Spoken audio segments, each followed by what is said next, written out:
The champagne glass trembles in Jasmine's hand, catching fractured rainbows from the $20,000 crystal chandelier overhead. The jazz quartet has gone silent. 50 of the East Coast's elite women in Chanel, men in bespoke Tom Ford have stopped mid-conversation, their eyes fixed on the massive projection screen that has just flickered to life behind my sister. She stands on the raised platform in our parents' living room, her Vera Wang gown gleaming like freshly fallen snow, that 5-carat diamond engagement ring catching the light as she gestures toward the dark corner where I'm stationed at the audio console. "Thank you to my poor sister Jordan," she says, her voice dripping with practiced sympathy, "who always accepts living in the shadows so I can shine." The room erupts in polite laughter. I see my mother's satisfied smile. My father, Lucas, nods approvingly from the front row. But Aidan Caldwell, tech billionaire, my sister's fiancé, the man who was supposed to seal her ascent into the stratosphere of wealth, doesn't laugh. He releases her hand like it's contaminated. He pulls out the iPad controlling the smart home system. His fingers move across the screen with the precision of a surgeon making an incision. "Interesting," he says, his voice cutting through the laughter like a scalpel through silk. "Let's see what the data says about who really owns this house." The projection screen behind Jasmine shifts. Her engagement photo slideshow vanishes, replaced by something else entirely. That is the moment my sister's life ends. Right at her own engagement party. But the fuse for this explosion wasn't lit in the ballroom. It was lit 4 months ago, not in a chandelier-filled hall, but in the dark. The road to this destruction was forged in the stifling mechanical heat of the converted storage closet that served as my office. The server racked like angry hornets, radiating waves of warmth that made sweat bead at my temples despite the October chill outside. On my dual monitors, the 3D CAD rendering of the glass house rotated slowly, all clean lines and impossible angles. A cliffside masterpiece, designed to make whoever lived there feel like they were floating above the Atlantic. The digital clock in the corner read 11:47 p.m. I had been there since 6 that morning. Through the security camera feed on my second monitor, the one I was not supposed to know about, I watched my sister Jasmine in the main office. The glass-walled, air-conditioned, light-flooded space that should have been mine. She was scrolling through wedding dress websites, her perfect manicure clicking against her smartphone screen. Every few minutes she laughed at something, probably a text from one of her society friends. She hadn't opened AutoCAD once that day. My phone buzzed. A text from Jasmine. "Need you to revise the wedding invitation design. Aidan says the current font looks cheap. Fix it by morning." I stared at the message. The invitation I designed. During my lunch break, which she took credit for. I zoomed in on the glass railing detail in the blueprint, the one Aidan specifically asked about the month before. The one Jasmine waved off as boring technical stuff. I ran the horizontal load calculation for the 3rd time, adjusting the laminate thickness to exceed state building code requirements by 40%. Because when you were designing a home for someone else's children to grow up in, you didn't cut corners. Even if that someone was marrying your sister. Even if she was taking credit for every calculation you made. The closet door opened without warning. My father filled the doorframe, his 6'2" frame blocking out the hallway light. Lucas Price, president of Price & Co., still wearing his suit at midnight like he was auditioning for a corporate thriller. "Working late?" he asked, though it wasn't really a question. The glass railing calculations. "Good," Caldwell called earlier. "He's concerned about the timeline." He stepped into the cramped space, and suddenly there was no oxygen left. I reminded him that this firm has never missed a deadline. "Don't make me a liar, Jordan." The trap agreement sat between us like a landmine. Training repayment agreement provision. $50,000. I allegedly owed the company for professional development if I quit before 5 years were up. 5 years of working in this closet while Jasmine took credit for my designs. 5 years of earning $35,000 annually, while she pulled $120,000 as lead designer. 3 years and 2 months left on my sentence. "I won't let you down," I said. The words automatic. Pavlovian. "You'd better not. Your sister's wedding depends on this project." He adjusted his cufflinks. "Cartier. Probably worth more than my car. Jasmine is building something bigger than you could ever understand. The Caldwell connection will transform this firm, transform our family name. Transform Jasmine," I thought. "The rest of us are just the scaffolding." He left without closing the door. I listened to his footsteps fade down the hallway, then returned to my screen. The glass house rotated silently, beautiful and perfect, and completely uncredited. My phone buzzed again. Another text from Jasmine. Also need you to call the caterer tomorrow. Aiden wants to add a sushi station. You know what he likes. I did know what he liked, because I was the one who sat through the 3-hour consultation meeting where he explained his vision for the house, where he talked about wanting floor-to-ceiling windows so his future children could watch the sunrise over the ocean, where Jasmine scrolled through Instagram and said, "Yes, honey," at appropriate intervals. I saved my work and pulled up my personal folder hidden 3 subfolders deep, password protected.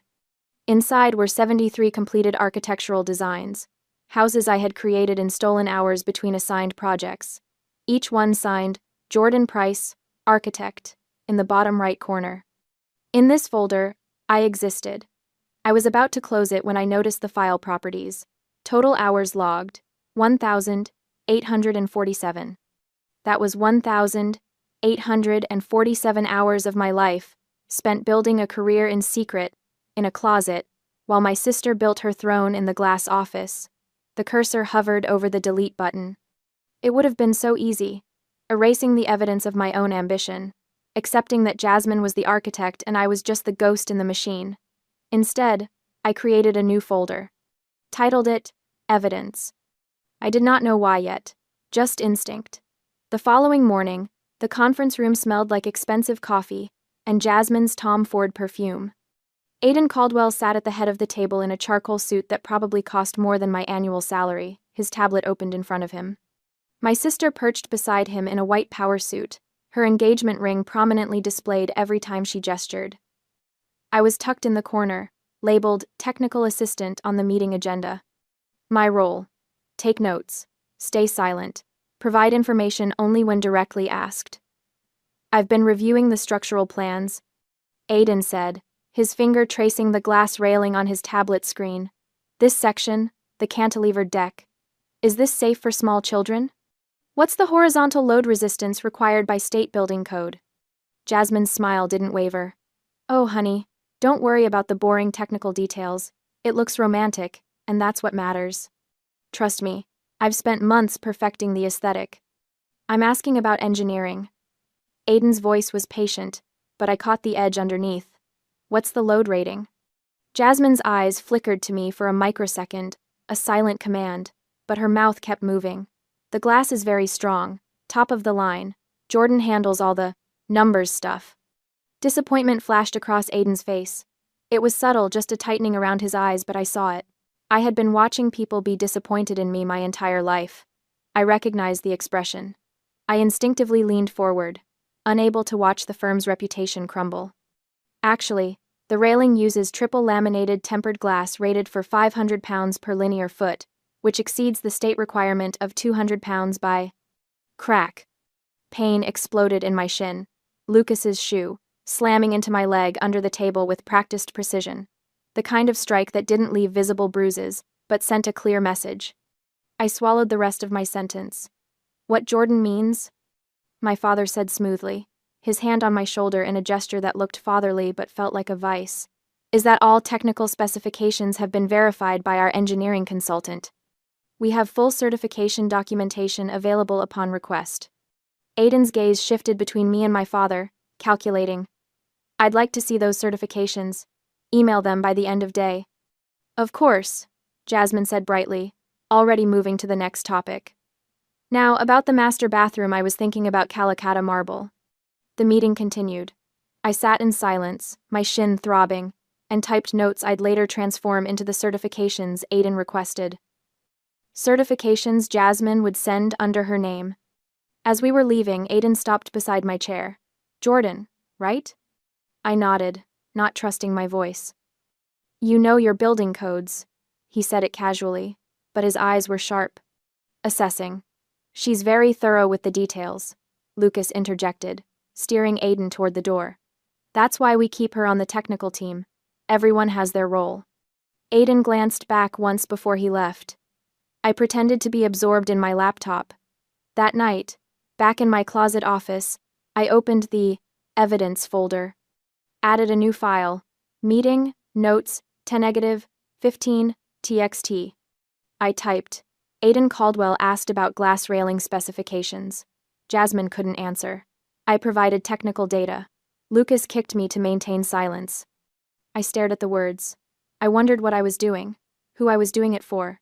Then I saved the file and returned to work on the glass house, making sure every calculation was perfect.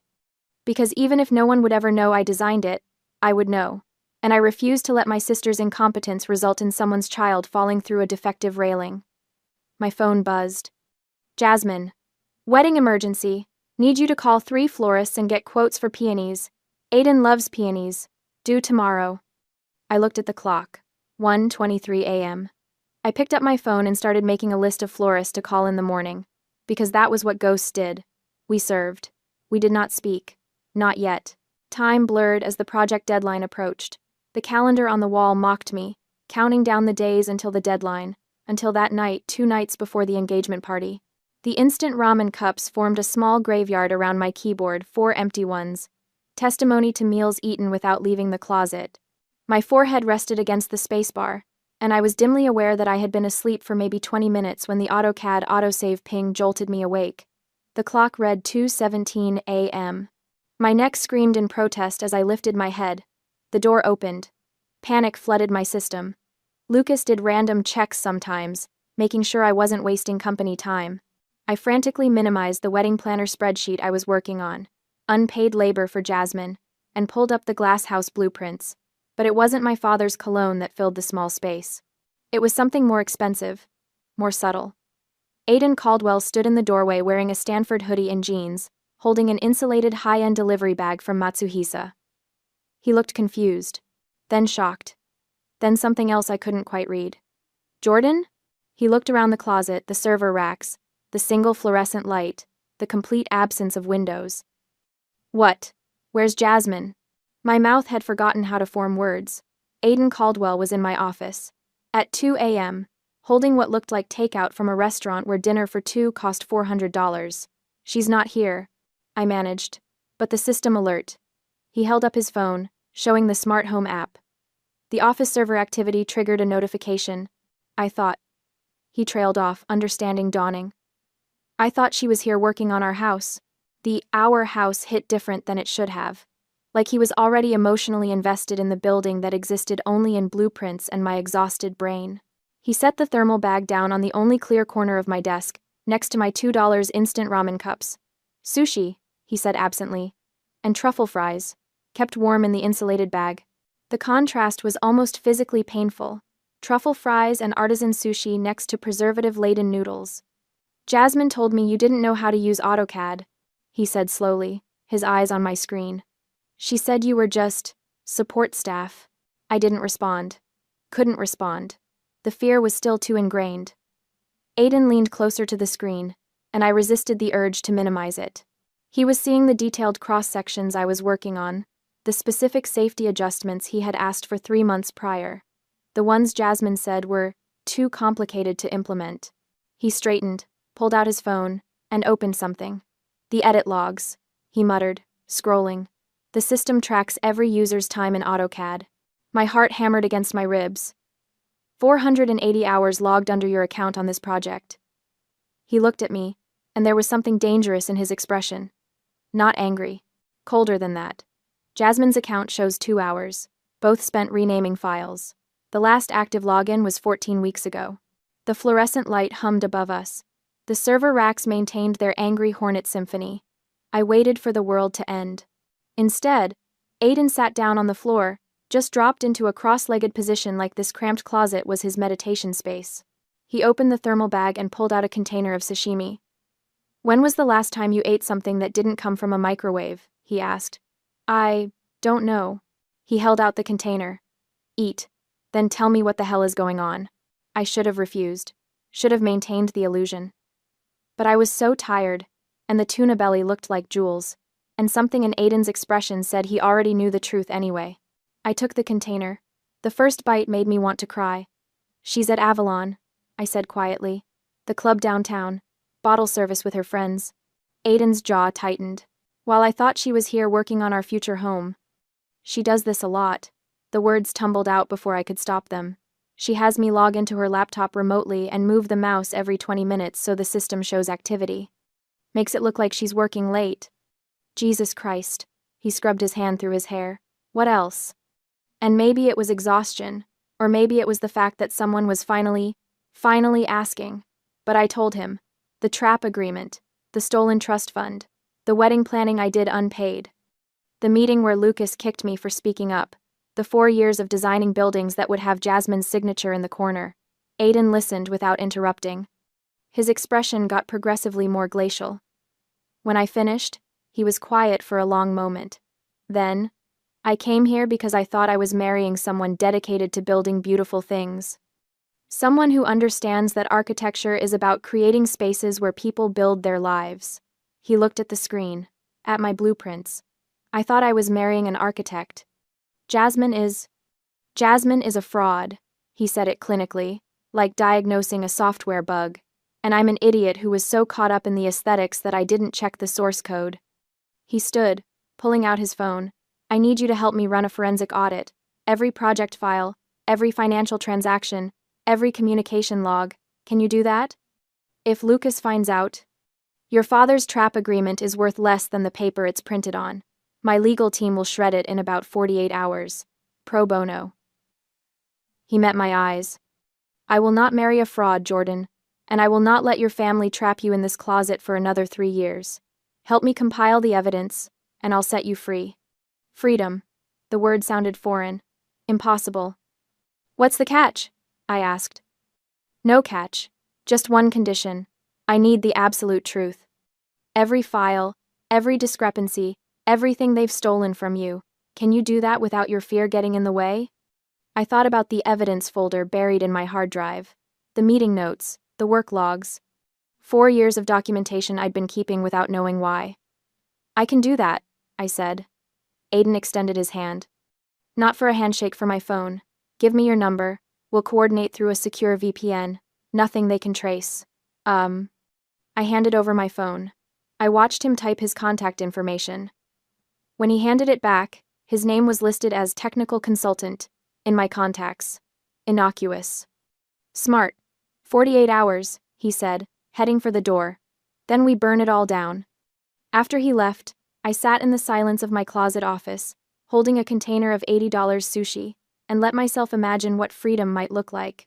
Then I opened the evidence folder and got to work. The sun rose on the day before the engagement, casting long shadows across my bedroom floor. I was holding a navy blue dress I had bought from a clearance rack for $89. It meant 2 weeks of skipped lunches and walking 3 miles each way to save on gas. But when I looked in the mirror, I saw someone who might exist outside a storage closet. Someone who might attend her sister's engagement party as a guest rather than as help. I was holding the dress when my mother walked into my bedroom without knocking. What is that? Meredith Price asked, her former model posture making even her bathrobe look regal. It's for tomorrow night. For the party. Her hand shot out, snatched the dress from my grip. Are you trying to upstage your sister? It's navy blue. It's modest. I just thought. You thought wrong. She balled up the dress and threw it in my wastebasket. From her other hand, she produced a black, shapeless garment that looked like a janitorial uniform. You're working at the tech booth. You wear this. Jasmine is the queen tomorrow night. You are the help. Wear this and stay in the shadows. In the past, even 3 days prior, I would have cried. Would have retrieved the dress from the trash after she left and cried over the wrinkles. I would have hated myself for wanting something as simple as looking presentable at a family event, but that day, I thought of the USB drive in my pocket, the one loaded with 3 months of forensic analysis. Bank statements showing $200,000 in construction materials that were actually charged at Hermès, Louis Vuitton, and the Four Seasons. Server logs proving I designed every building Jasmine had taken credit for. Text messages she sent her ex-boyfriend. I took the black uniform from my mother. Bowed my head. Yes, ma'am. She looked satisfied. Good girl. Remember, Jordan family comes first. Your sister's happiness is all that matters. After she left, I picked the navy dress out of the trash, smoothed out the wrinkles, and hung it in the back of my closet. Not to wear tomorrow, but to remind myself what I was fighting for. My phone buzzed. A text from technical consultant. Phase 1 complete. Legal confirmed. Trap agreement contains 14 violations of state labor law. It's void. Are you ready for Phase 2? I typed back, ready. 3 dots appeared. Then, good. Because tomorrow night, we're going to redefine what family comes first actually means. Later that afternoon, the VPN connection was established at 4:47 p.m. Jasmine was at the Ritz Day Spa, getting the full bride treatment, $800 of facials and massages that she charged to the glass house construction budget. My parents were at the estate, directing the party setup. I was alone in the office, with full access to every file in the company server. Okay. Aiden's voice came through my headset, calm and methodical. I'm running a custom script to cross-reference the glass house budget against external vendor databases. It'll chew through the raw data faster than we can manually. Start with the materials. Running it now, I said, initiating the algorithm he sent over. The screen flickered as the script ran. 20%, 50%, 100%. A list of red flags populated the screen. It was a bloodbath. Jesus, Aiden breathed. She billed $15,000 for imported Italian tile on the same day she posted Instagram photos at Hermes buying bags. There's more. I highlighted the next cluster. The custom lighting fixtures line item? That's actually her bachelorette weekend in Monaco. How much? $35,000. Christ. He was quiet for a moment. She's not just lazy, Jordan, this is embezzlement. This is fraud. I pulled up the next file. And the next. Each one more damning than the last. Construction budgets pillaged for personal luxury. Client deposits diverted to private accounts. Materials quotes inflated by 300% with the difference pocketed. Why did you stay? Aiden asked suddenly. Why did you endure this? I looked at the blueprints on my second monitor. The glass house, rotating slowly. Because I love these buildings. And because I thought if I just worked hard enough, eventually they'd see me. Eventually, I'd earn their respect. That's not how it works with people like them. His voice was gentle but firm. They don't respect hard work. They exploit it. I know that now. Do you? Because tomorrow night, when this all comes out, they're going to say terrible things. They're going to call you ungrateful, disloyal, a traitor to the family. Are you prepared for that? I thought about my mother throwing my dress in the trash, my father's shoe connecting with my shin, Jasmine's text about making me work like a dog. Yes, I said. I'm prepared. Cree, I'm prepared. Good. Because we're not just exposing Jasmine tomorrow, we're going after all of them. Lucas signed off on those fraudulent invoices. Your mother witnessed the trap agreement. They're all complicit. I know? And you're okay with that? I closed my eyes. I saw myself at 22, freshly graduated, signing the trap agreement while my father smiled and called it, protecting the family business. Saw my grandmother's trust fund, $50,000 meant for my future transferred to buy company shares in Jasmine's name. I saw 4 years of my life spent invisible in a closet, while they built an empire on my uncredited work. Family doesn't trap you in debt. I said. Family doesn't steal your future. Whatever I had with them, it wasn't family. No, Aiden agreed. It wasn't. We worked through the evening, compiling the final presentation. Every slide was a kill shot. Every piece of evidence was irrefutable. By 11 p.m., we had something that would make a prosecutor weep with joy. Tomorrow night, Aiden said, I need you to do exactly 3 things. First, set up the presentation on the projection system but keep it hidden until I give you the signal. Second, make sure the intercom in the tech booth is live. I want audio documentation of everything. Third, when it's over, walk out the front door and don't look back. Can you do that? Yes. Jordan. His voice softened. After tomorrow, your life changes completely. Are you ready for that? I thought about the Vermont property listing I'd been secretly browsing. The studio space with massive windows. The sign I'd already designed in my head. Jordan Price, architect. I've been ready for 4 years, I said. Then let's go build you a new life. 30 minutes before the first guest arrived, the engagement party had transformed our parents' estate into something from a magazine spread. White roses everywhere, $12,000 worth. I knew because I vetted the florist's quote. the $20,000 crystal chandelier throwing prismatic light across marble floors. 75 guests in designer labels worth more than my car's blue book value. And me, in the black uniform, tucked in the dark tech booth in the corner, wearing headphones, surrounded by audio equipment and the laptop controlling the presentation system, invisible, as always. Through the booth's window, I watched Jasmine float through the crowd in her custom Vera Wang engagement dress.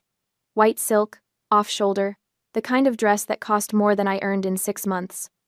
The 5-carat diamond on her finger caught the light with every gesture. She was radiant, perfect, the picture of success. No one knew she was wearing a costume overwrought. I ran a final systems check. Microphones, live. Projection screen, ready. Presentation file, loaded and waiting. My hands were steady. I expected them to shake, but they didn't. 4 years of suppressed rage had a way of crystallizing into cold precision. The party was in full swing when the door to the tech booth flew open. Jasmine stormed in. Her face was twisted with irritation, a glimpse of the ugliness she usually hid so well. "There's feedback on the main microphone," she hissed. "Fix it." "I'm working on it." "Work faster. God, you're useless." She leaned against the doorframe, pulling out her phone. Then she seemed to remember something. Smiled. It wasn't a nice smile. "You know what's funny, Jordan? After tomorrow, after I'm Mrs. Caldwell, I'm going to fire you. Kick you out on the street with nothing." She examined her manicure. Casual cruelty made elegant. "But I'm keeping your trap contract. Daddy's transferring it to me as a wedding gift. You'll work as my personal assistant to pay off the debt. Or you'll go to jail for breach of contract. Your choice." My hands paused on the keyboard. Personal assistant? Oh, you'll love it.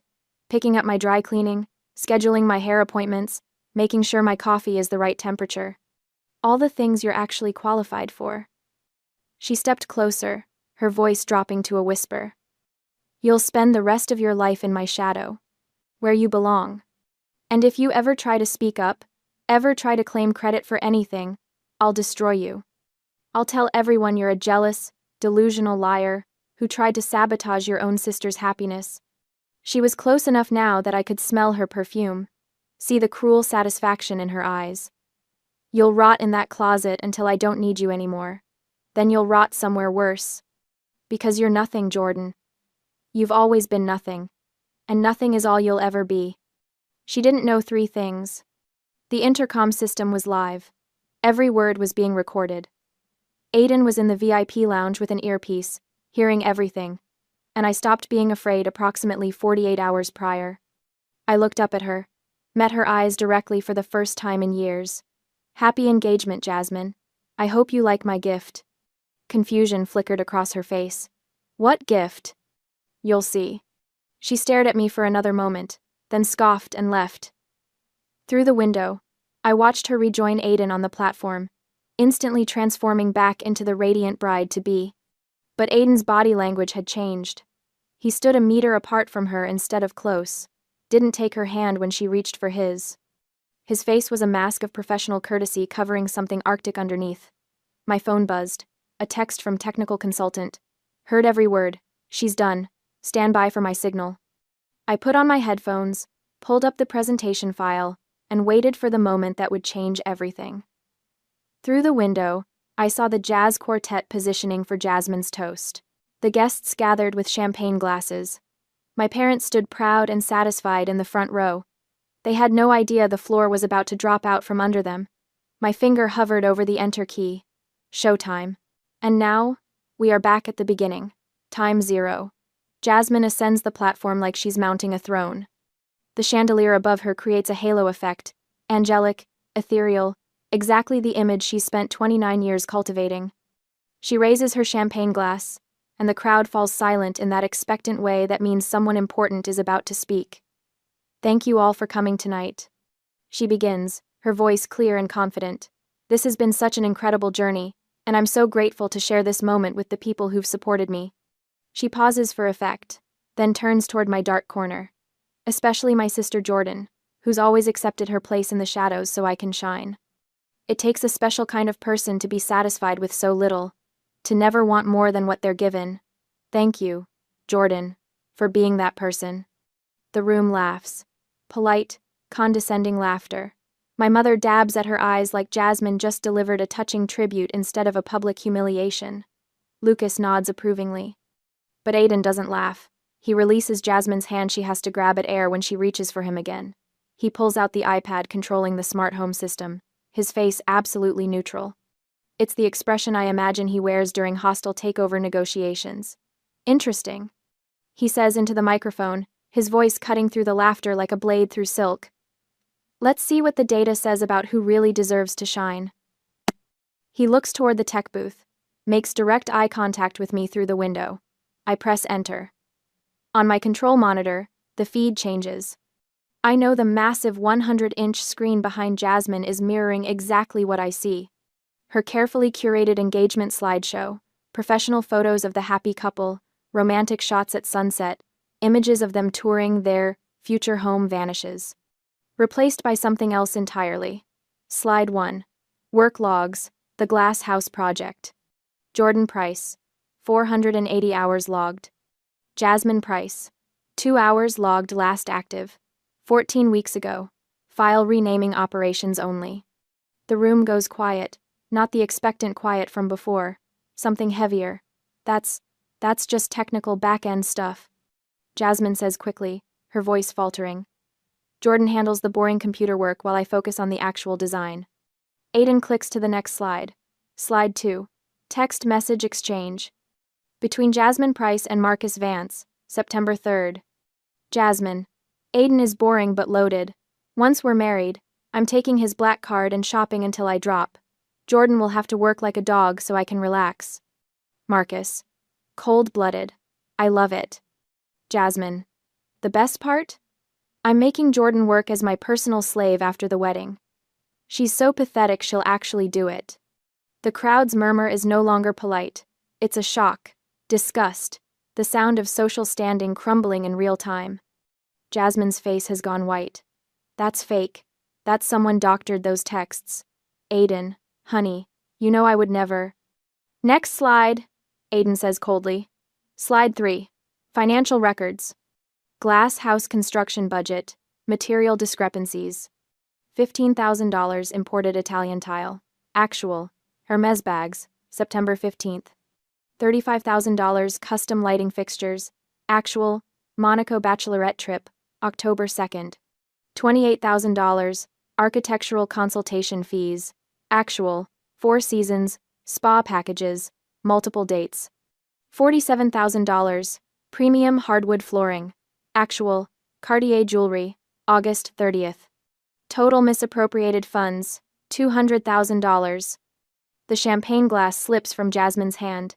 It hits the marble floor and explodes into glittering shards. Do you like your gift, Jasmine? I think, watching the color drain from her face. It's custom made, just for you. Those were legitimate business expenses, my father says, stepping forward. Lucas Price, president of Price & Co. Those charges were approved. By you, Aiden clicks again, which makes this conspiracy to commit fraud. Slide 4. Authorization signatures. Every falsified invoice, every fraudulent charge, bearing my father's signature. Every inflated quote and diverted deposit approved by Lucas Price himself. This is a misunderstanding, my father blusters, but his face has gone gray. We can explain the accounting. To the IRS? Aiden gestures to his phone. Because I've already forwarded these documents to federal investigators. They're very interested in your creative bookkeeping. My mother grabs my father's arm. Jasmine is frozen on the platform, her perfect facade cracking like porcelain under pressure. Aiden reaches up and rips the white rose boutonniere from his lapel. He throws it on the floor, into the empty space separating him from Jasmine, a jagged line drawn in crushed petals. Jasmine, I will not marry a fraud. His voice is clinical now, the warmth completely gone. Under state law, this ring is a conditional gift. Since the marriage will not occur due to your fault, you're required to return it, immediately. Aiden, please. Jasmine's voice breaks, actual tears now, smearing her professional makeup. I can explain. You can explain to your lawyer. He turns to my father. Lucas, I'm formally suing Price & Co. for contract fraud, misrepresentation, and embezzlement. I'm seeking $1.5 million in damages. Good luck explaining that missing $200,000 to the IRS.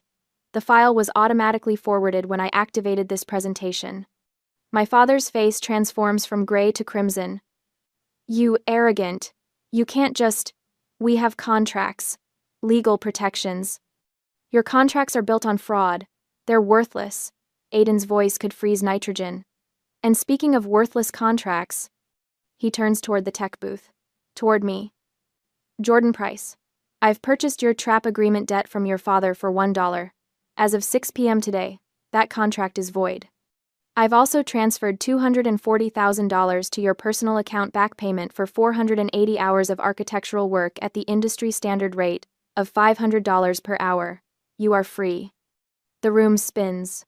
$240,000. Free. Additionally, Aiden continues, I'm offering you a position as lead architect on the Glass House project. Your project. Your design. Your name on the blueprints. 50% salary increase from what this firm was paying you, plus full benefits and creative control. I stand up in the tech booth. Remove my headphones with hands that have started shaking now, not from fear, but from something that feels like waking up after being in a coma for 4 years. Jordan, don't you dare. My mother hisses from across the room. Family comes first. You owe us. I owe you nothing. My voice sounds strange to my own ears. Stronger than I remember it. You stole my trust fund. You trapped me in debt. You erased my existence while profiting from my work. That's not family. That's exploitation. I walk out of the tech booth, not to the platform. To the front door. If you walk out that door, you're dead to us, Lucas snarls. You'll have nothing. No one. You're throwing away your family for my life, I say, which is more than you ever gave me. Jasmine makes one last desperate play. She drops to her knees, hands clasped, the 5-carat ring glittering. Jordan, please. We're sisters. I'm sorry, okay? I'm sorry. Don't do this. Don't destroy everything we've built. Everything I built, I correct quietly, which you stole. Goodbye, Jasmine. I open the front door. The October air hits my face cold and clean and free. Behind me, I hear my mother sobbing, my father shouting threats about lawsuits and consequences. Jasmine screams that I'm a traitor, that I'm nothing without them, but their voices get quieter with every step I take down the driveway. By the time I reach my car, I can barely hear them at all. 18 months later, the sunlight floods through floor-to-ceiling windows, turning my studio into something that feels more like a dream than a workspace. The view from my Vermont property stretches across snow-covered hills, no glass walls boxing me in, no server racks humming their angry song, just space, light, air. The sign outside reads in clean modern letters, Jordan Price Architects, my name, my firm, my designs. I'm reviewing blueprints for a sustainable housing project, 3 families who saved for years to afford custom homes. Nothing like the Glass House's luxury budget, but the work means something. These clients cry when I show them the renderings. They're building futures, not status symbols. My assistant, Claire, a recent architecture grad who reminds me of my younger self, pokes her head through the office door. Boss, Caldwell Group is online too. They want to discuss a new project. I smile, picking up the phone. Aiden, what impossible building do you want me to create this time? Something challenging. His voice is warm. We've maintained a professional friendship. He's referred 6 major clients to my firm. A children's hospital. Needs to feel hopeful, not clinical. Thought of you immediately. Send me the brief. I'll have concepts by next week. After we hang up, I walk to the window with my coffee. Actual good coffee, not instant, and look out at the landscape. My phone buzzes with a news alert. Price & Co. declares bankruptcy following federal investigation. I don't click the article. I already know the story. The IRS audit uncovered years of fraud beyond just my family's schemes. Clients sued. The firm collapsed. My parents lost the estate to foreclosure last I heard. They're in a small apartment in a suburb they used to mock. Jasmine's story made the society pages for a while. The ring returned. The engagement was destroyed. Her name became synonymous with fraud in architecture circles. She's working retail now, according to a mutual acquaintance. A mall in New Jersey. living in the kind of cramped apartment she used to laugh at me for deserving. I don't feel triumphant about their downfall. I don't feel vindictive. I just feel free. The glass house was eventually completed with my name, in the corner of every blueprint, my signature on every structural document. It won 3 design awards. Started my career in a way the closet never could. But the building I'm proudest of isn't the glass house. It's the studio I'm standing in. The one I designed for myself. Where every window placement, every angle of light, every inch of space represents a choice I made. Where I'm not hiding in shadows or stealing hours to exist. Where I'm finally, completely visible. Claire appears again, this time holding a portfolio. The Hartford couple is here for their final walkthrough meeting. Ready? Claire appears again. I gather my materials, sketches, renderings, material samples. All original work. All credited properly. All mine. Ready, I say. As I walk into the conference room, in my building, in my life, I catch my reflection in the glass. I'm wearing a navy blue dress, the one I pulled from the trash 18 months ago. The one I saved as a reminder. I don't need reminders anymore, but I wear it anyway, because the woman in this dress isn't the ghost in the closet. She's the architect who built herself a new life, from the ashes of the old one, and she's just getting started.